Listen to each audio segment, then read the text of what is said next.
Les recommandations se divisent en 3 temps. D'abord, voyons ce qu'il faut faire avant la tenue de l'activité.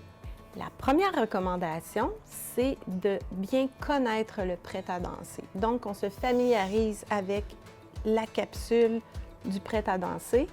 Nous suggérons, dans le fond, d'exécuter les mouvements en tant que danseur, seul chez soi, avant de se lancer dans la diffusion d'un prêt à danser.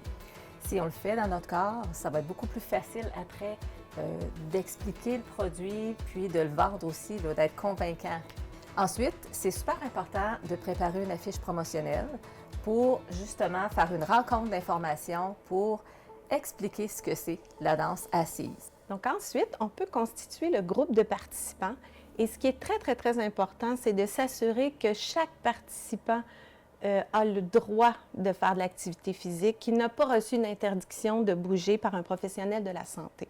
On fait une fiche personnelle avec chaque participant. On leur demande des questions importantes au niveau de leur santé physique. Ont-ils eu des fractures récemment? Ont-ils des limitations articulaires?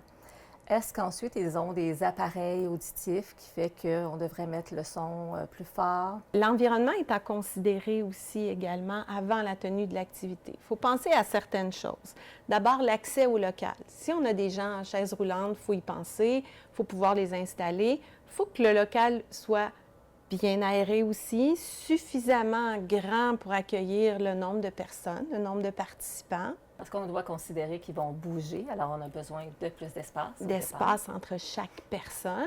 On a besoin d'avoir également un système de diffusion adéquat pour diffuser le prêt à danser si on veut que ce soit suffisamment clair avec un bon système de son.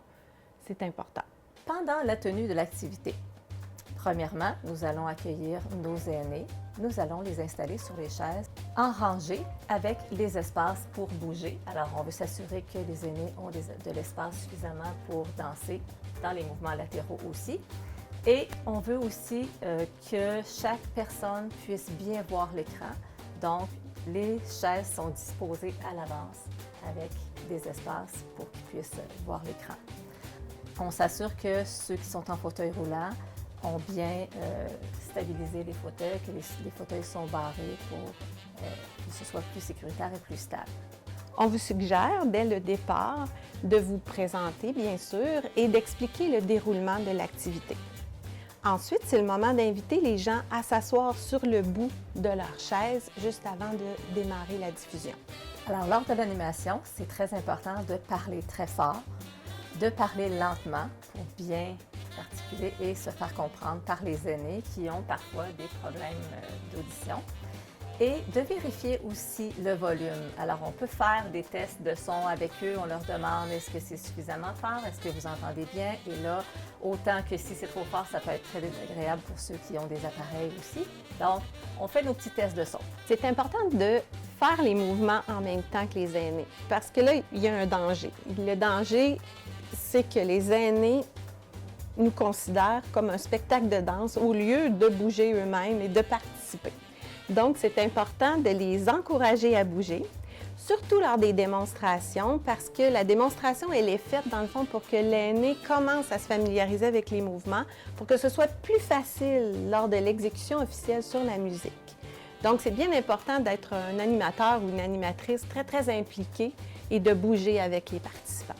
C'est important d'observer les aînés pendant qu'ils font la démonstration et qu'ils font les danses pour qu'on puisse leur permettre aussi ou leur suggérer d'adapter selon leurs limites, selon des douleurs. Alors, c'est important de les surveiller et de leur proposer des alternatives, si possible, d'utiliser seulement un bras, d'aller un petit peu moins haut, de les sensibiliser à respecter vraiment leurs limites. C'est important d'encourager les participants à tout moment avec des commentaires positifs parce que l'essentiel, c'est d'avoir du plaisir, pas d'exécuter les mouvements parfaitement. Et puis aussi, c'est une très bonne idée de faire 1 ou 2 pauses afin de permettre aux aînés de récupérer et même de s'hydrater avec un peu d'eau. Alors, après la tenue de l'activité, on félicite nos participants et on les applaudit très fort. On leur demande de s'applaudir. Ils ont travaillé fort et c'est toujours agréable de terminer avec les applaudissements. Et ensuite, on fait un court retour. On leur demande des questions sur l'intensité. Est-ce que c'était adapté? Est-ce que c'était trop rapide? Est-ce que le son était trop fort? Est-ce que c'était suffisamment démontré? Est-ce qu'on aurait pu faire les démonstrations 2 fois avant de faire la danse avec la musique? Alors, on prend les informations qui pourraient nous être utiles pour la prochaine séance. À la fin de l'activité aussi, c'est important de raccompagner les aînés et aussi, dans le fond, de replacer le local dans son état initial, évidemment. Puis, au début de la séance d'après, de la séance suivante, on peut poser la question suivante, c'est-à-dire leur demander s'ils ont eu des courbatures reliées au cours précédent. Juste pour pouvoir peut-être ajuster l'intensité, peut-être qu'on peut enlever 1 ou 2 danses. Si on voit que nos aînés ont été un petit peu trop courbaturés, on pourra s'ajuster dans un futur, lors des futures séances.